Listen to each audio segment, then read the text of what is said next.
কাবা শরীফ এমন একটা জায়গা যার উপর দিয়ে আজ পর্যন্ত কোনো পাখি উড়ে যায়নি, দুনিয়া কোনো বিমানও তার উপর দিয়ে যেতে পারেনি। কুদরতি দৃষ্টিকোণ থেকেও তার অবস্থান এমনই যে তার উপর চন্দ্র ও সূর্য অবস্থান করতে পারে না। কোরআন এবং বিজ্ঞান প্রমাণ করেছে যে গোটা পৃথিবীর কেন্দ্রবিন্দু ওই স্থান যেখানে খানায়ে কাবা শরীফ। মহান আল্লাহ রাব্বুল আলামিনের এক বিস্ময়কর সৃষ্টি। মুসলমানদের কেবলা কাবা শরীফ। প্রতি বছর লাখ লাখ মুসলমান কাবা ঘর তাওয়াফ করতে মক্কা গমন করেন।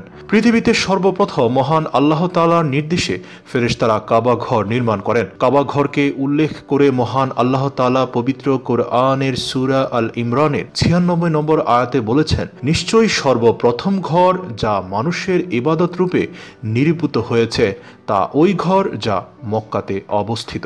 কাবা ঘরটি আল্লাহ তাআলার আরশে মুআল্লামার ছায়াতলে সোজাসুজি বাইতুল মামুরের আকৃতি অনুসারে স্থাপন করেন। হযরত আদম আলাইহিসসালাম ও মা হাওয়া আলাইহিসসালাম উভয়ে আল্লাহ তাআলার কাছে ইবাদতের জন্য একটি মসজিদের প্রার্থনা করেন। আল্লাহ তাআলা তাদের দোয়া কবুল করেন এবং বাইতুল মামুরের আকৃতিতে পবিত্র কাবা ঘর স্থাপন করেন। এখানে হযরত আদম আলাইহিসসালাম সন্তুষ্ট চিত্তে আল্লাহ তাআলার ইবাদত করতে থাকতেন।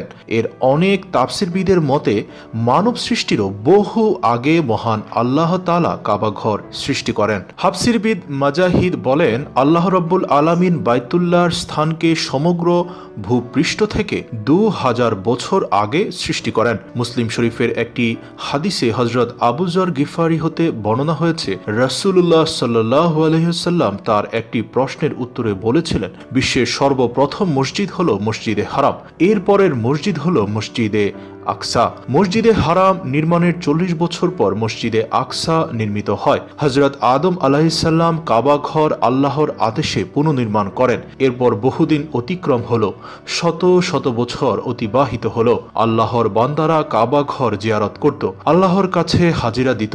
এ কাবা ঘরে সমবেত হই কাবা ঘরে এসে মহান আল্লাহর পবিত্রতা ও অংশীদারহীনতা ঘোষণা দিত। লাব্বাইক আল্লাহুম্মা লাব্বাইক ইন্নাল হামদা ওয়ান নি'মাতা লাকাল মুলক লা শারীকা লাকা লাব্বাইক। এভাবে চলতে চলতে দিন গত হতে থাকলো।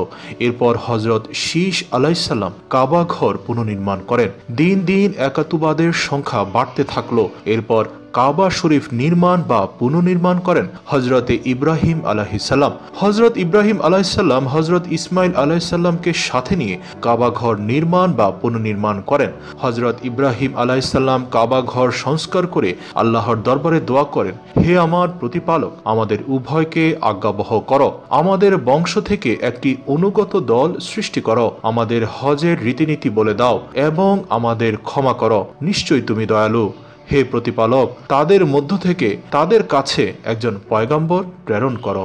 অর্থাৎ ইব্রাহিম আলাইহিসসালাম বলেছিলেন তার বংশধরের মধ্যে সর্বশ্রেষ্ঠ পয়গম্বর আসার মিনতি করেছিলেন আল্লাহ রাব্বুল আলামিনের কাছে, যিনি তাদের কাছে তোমাদের আয়াত তেলাওয়াত করবেন, তাদেরকে কিতাব ও হিকমত শিক্ষা দিবেন এবং পবিত্র করবেন, নিশ্চয়ই তুমি মহাপরাক্রমশালী।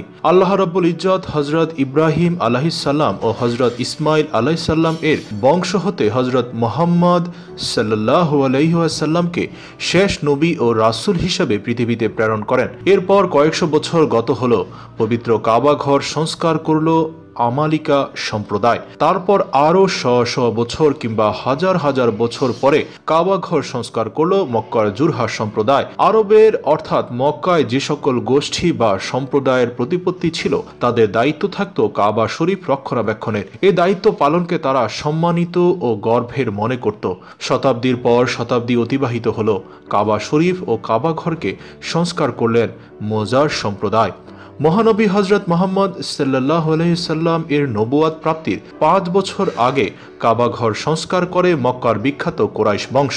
এই কুরাইশ বংশেই মহানবী হযরত মুহাম্মদ সাল্লাল্লাহু আলাইহি সাল্লাম ৫৭০ খ্রিস্টাব্দে জন্মগ্রহণ করেন। কুরাইশরা কাবা শরীফ সংস্কারের পর হাজরে আসওয়াদ স্থাপন নিয়ে মতভেদ দেখা দেয়। সকলের সম্মতিক্রমে আল্লাহর রাসূল কাবা গৃহে হাজরে আসওয়াদ কাবা শরীফে স্থাপন করেন। মুহাম্মদ সাল্লাল্লাহু আলাইহি সাল্লাম জীবিত অবস্থায় ৬৪ হিজরিতে আব্দুল্লাহ ইবনে জুবাইর রাদিয়াল্লাহু কাবা শরীফ পুনরায় সংস্কার করেন। হাজ্জাজ বিন ইউসুফ ৭৪ হিজরিতে কাবা শরীফ সংস্কার করেন। সুদীর্ঘ ১৪০০ বছরে কাবা গৃহে কোনো সংস্কারের প্রয়োজন হয়নি, শুধুমাত্র কাবাঘরের চারপাশে অবস্থিত মসজিদে হারামের পরিবর্ধন, সংস্কার বা সৌন্দর্য বৃদ্ধি করা হয়েছে। কাবাঘরের রক্ষণাবেক্ষণের দায়িত্ব সৌদি রাজ পরিবারের। ভৌগোলিক দিক দিয়ে মক্কা ও আরব উপদ্বীপ এশিয়া, ইউরোপ ও আফ্রিকার মধ্যস্থলে অবস্থিত। মক্কা নগরী পৃথিবীর কেন্দ্রস্থলে হওয়ায় মহান আল্লাহ কাবাঘর মক্কাতেই স্থাপন করেন। পবিত্র হজ পালন করতে লাখ লাখ মুসলমান মক্কা শরীফে আগমন করেন। জিলহজ মাসের ৮ থেকে ১২ তারিখের মধ্যে মূল হজ অনুষ্ঠিত হয়। জিলহজ মাসের ১০ তারিখ ঈদুল আজহার দিন। এদিন কোরবানি দিতে হয়, যা হজরত ইব্রাহিম আলাইসাল্লাম ও হজরত ইসমাইল আলাইসাল্লাম এর স্মৃতি বহন করে চলেছে হাজার হাজার বছর ধরে। জমজম কূপ ও ঠিক তেমনি হজরত ইসমাইল আলাইসাল্লাম ও তার মা বিবি হাজরা আলাইসাল্লাম এর স্মৃতি বহন করে চলেছে। এ জমজম কূপ মহান আল্লাহর কুদরতের অপরূপ ক্ষমতার বহিঃপ্রকাশ মাত্র। হজ মুসলমানদের ইমানের অন্যতম স্তম্ভ।